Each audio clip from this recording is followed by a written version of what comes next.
ሰበር ዜና የፋኖ ኃይሎች በአዲስ አበባ ከተማ ዙሪያ ድንገተኛ ጥቃት መፈጸማቸው ተሰማ። ሰላም እንደምናላችሁ የተወደዳችሁ የኢትዮ ፖስት ሚዲያ ቤተሰቦች አዳዲስ መረጃዎችን ይዘመተናል። በቅድሚያ አርዕስቶቹን እነሆም። ግብጽ ኢትዮጵያ ላይ ወታደራዊ እርምጃ የመውሰድ እቅድ እንዳላትም ተሰማ።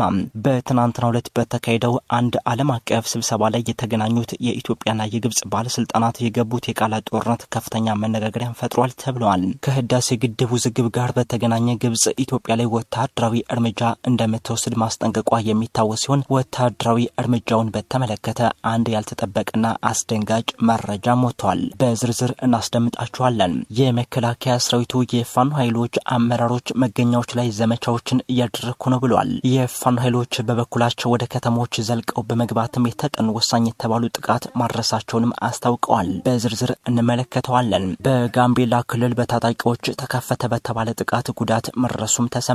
በቆይታችን ይቀርባል። የዩክሬኑ ፕሬዝዳንት ቮሎዲሚር ዜሌንስኪ ለሩሲያ ግዛት አሳልፎ ለመስጠት ምንም አይነት ህጋዊ መብት የለም ሲሉ ገለጹ። ሌላኛው የዜናችን አበይት አካል ነው፣ እንመለከተዋለን። እነዚህና ሌሎች የሰዓቱ ዋና ዋና አበይት ዘገባዎች በቆይታችን የሚቀርቡ ይሆናል። ቪዲዮውን ላይክና ሼር በማድረግ እስከ ፍጻሜው አብራችሁን ቆዩ።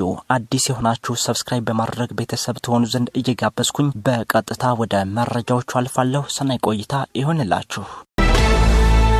ግብጽ ኢትዮጵያ ላይ ወታደራዊ እርምጃ የመውሰድ እቅድ እንዳላት ተሰማ።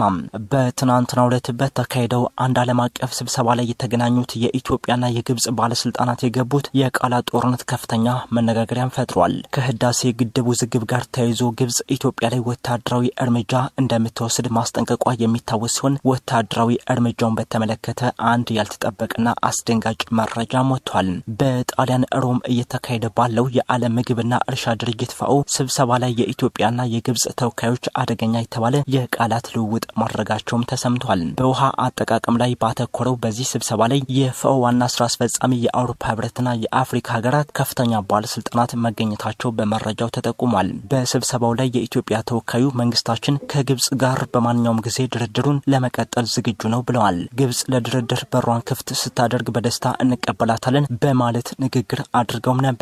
ይህን ተከትሎ በጣሊያን የግብጽ አምባሳደር በሰጡት ምላሽ እናንተ የምትፈልጉት ማለቂያ የሌለው ድርድርና ያለምንም ውጤት ጊዜ መፍጀት ነው ብለዋል። የአባይን ወንዝ ከመቆጣጠር ቅዠታችሁ ልትነቁ ይገባል፣ ካልሆነ ግብጽ የራሷን እርምጃ ትወስዳለችም ብለዋል። ጨምሮም ሀገራቸው ከ10 ዓመታት በላይ በህዳሴ ግድብ ላይ ህጋዊና አሰሪ ስምምነት ላይ እንዲደረስ ድርድር ማድረጓን ገልጸው የአዲስ አበባ መንግስት ግን ለመስማማት ፈቃደኛ ሳይሆን መቅረቱንም አስታውቀዋል። አምባሳደሩ የአባይ ውሃ ለግብጽ የህልውና ጉዳይ መሆኑን አንስተው የኢትዮጵያ እርምጃ ግን የአካባቢ መረጋጋትና ደህንነት አደጋ ላይ የሚጥል እንደሆነ ማስረዳታቸውን ኢህራም ኒውስ ዘግቧል። ይህ በእንዲህ እንዳለ ግብጽ ኢትዮጵያ ላይ ወታደራዊ እርምጃ የመውሰድ እቅድ እንዳላት አንድ የግብጽ ከፍተኛ ባለስልጣን ገልጸዋል። የግብጽ የውጭ ጉዳይ ሚኒስትር ባድል አብድላቲ ግብጽ ከህዳሴ ግድብ ጋር በተገናኘ በኢትዮጵያ ላይ ወታደራዊ ኃይል ልትጠቀም እንደሆነ ከአልጀዚራ ለቀረበላቸው ጥያቄ ወታደራዊ ኃይል የመጠቀም አማራጭን ውድቅ ሳያደርጉ መቅረታቸው ከፍተኛ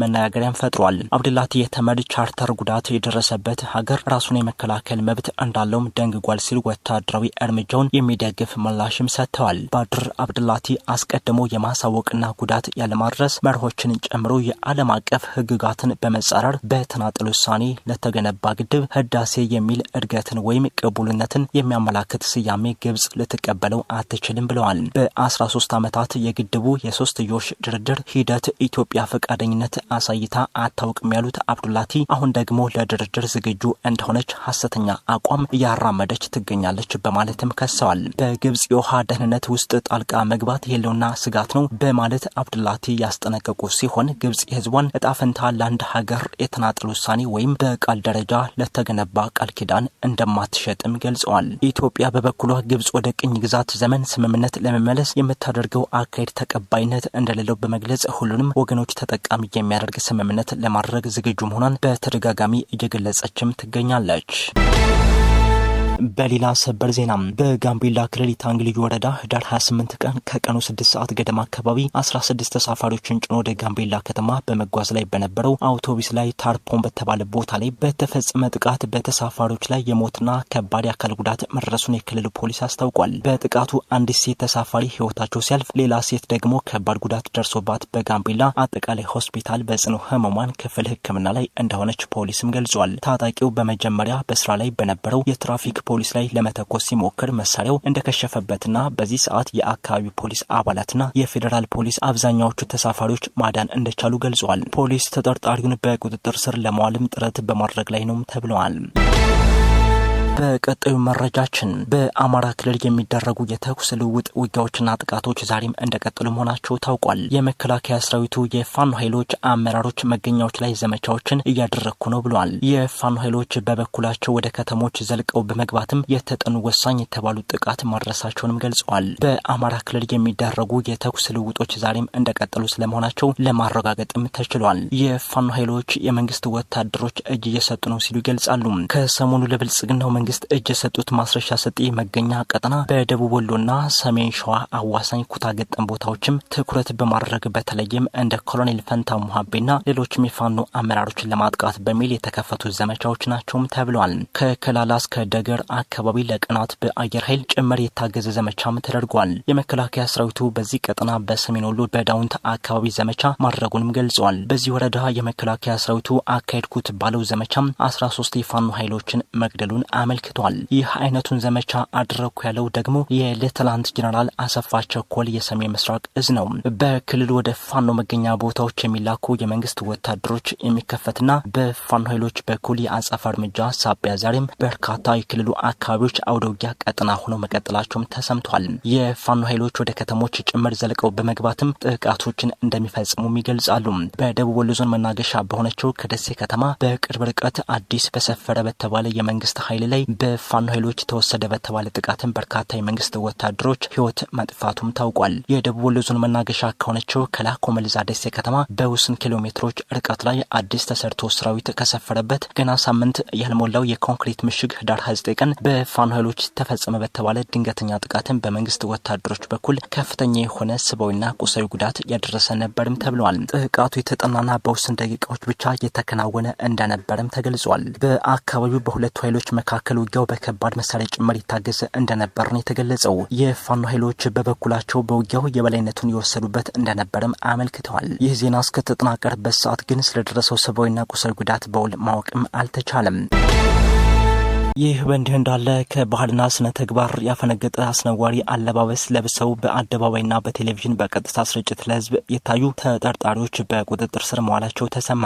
የኢትዮጵያ ፌዴራል ፖሊስ በሶስተኛው ጂ ፓወር ቲክቶክ ክሬቲቭ አዋርድ ላይ ከኢትዮጵያ ህዝብ ባህልና ስነ ምግባር ባፈነገጠ አኳን ሰውነታቸውን የገላለጠ አለባበስ ለብሰው በአደባባይና በቴሌቪዥን ቀጥታ ስርጭት ለህዝብ የታዩ ተጠርጣሪዎችን ከነ ግብረ አበሮቻቸው ጋር በቁጥጥር ስር አውሎ ምርመራ ማጥራት መጀመሩን አስታውቋል። የኢትዮጵያ ፌዴራል ፖሊስ ሰሞኑን በአዲስ አበባ ከተማ በተካሄደው ሶስተኛው የጂ ፓወር ቲክቶክ ክሬቲቭ አዋርድ ላይ ከኢትዮጵያ ህዝብ ባህልና መልካም ስነ ምግባር በተቃራኒ በህዝብ ዘንድ ተቀባይነት የሌለው አስነዋሪ አለባበስ ለብሰው በአደባባይና በቴሌቪዥን ቀጥታ ስርጭት የታዩ ዝግጅቱን በስፖንሰርነት የደገፉና ፕሮግራሙን ያቀነባበሩ ተጠርጣሪዎች እንደሚከተሉ ይቀርባሉ። አንደኛ ወንጌላዊት ገብረ ኢንድሪያስ በርሄ፣ ሁለተኛ በረከት ጸጋይ ጃፋር፣ ሶስተኛ መቅደም ደረጀ መንግስቱ፣ አራተኛ ግሩም ገዛኝ ቀጭኔና አምስተኛ ዮሐንስ መኮንን ኃይለ ማርያም የተባሉ ግለሰቦች መሆናቸውን ገልጿል። የኢትዮጵያ ፌዴራል ፖሊስ ከህብረተሰቡ ባህልና እሴት ያፈነገጡ አለባበሶችና መጤ ባህሎች ተስፋፍተው በትውልዱ ላይ አሉታዊ ተጽዕኖ እንዳስከትሉ ተጠርጣሪዎቹ ላይ የህግ ተጠያቂነትን ለማረጋገጥ የመጀመሪያውን ምርመራ አጠናክሮ እንደሚቀጥል ለጣቢያችን በላከው መረጃም አስታውቋል። በመጨረሻም የውጭ ዜና የዩክሬኑ ፕሬዝዳንት ቮሎዲሚር ዜሌንስኪ ለሩሲያ ግዛት አሳልፈው ለመስጠት ምንም አይነት ህጋዊ መብት የለም ሲሉ ገለጹ። ለሞስኮ ግዛት አሳልፈው ለመስጠት ኪየቭ ህጋዊም ሆነ የሞራል መብቱ የላትም በሚል ሀሳብ ሰጥተዋል። ፕሬዝዳንቱ በሀገሪቱ ህግ፣ በዓለም አቀፍ ድንጋጌዎችና በዩክሬን ህገ መንግስት ለሰላም ድርድር በሚል ግዛት አሳልፈን አንሰጥም ሲሉ አረጋግጠዋል። ከአውሮፓ መሪዎች ጋር የተነጋገሩት ዜሌንስኪ የተወሰኑ ለውጥ መምጣቱን ፍንጭ ቢሰጡም ጉዳዩ አስቸጋሪ መሆኑን አልካዱም ተብለዋል። በለንደን የእንግሊዙ ጠቅላይ ሚኒስትር ኬር ስታርመር ከፈረንሳዩ ፕሬዝዳንት ኢማኑኤል ማክሮንና ከጀርመኑ መራሄ መንግስት ፍሬድሪክ ሜርዝ ጋር ዘለንስኪ መክረዋል። ኢ3 በመባል የሚታወቁት ሀገራትም ከዶናልድ ትራምፕ እቅድ ጋር ያለመጋጨትም ግራ ተጋብተዋል። ዘለንስኪም ቢሆኑ ግዛት አሳልፎ በመስጠት ረገድ በአውሮፓ ምድር መከፋፈሎች እንዳሉ አምነዋል። የተወደዳችሁ የኢትዮ ፖስት ተከታታዮች ለሰዓቱ ያዝናቸው መረጃዎች የተከታተላችሁትን ይመስሉ ነበር። ከሰዓታት በኋላ በአዳዲስ መረጃዎች እስክንገናኝ ድረስ በቸር ቆዩ። ጤና ይስጥልኝ።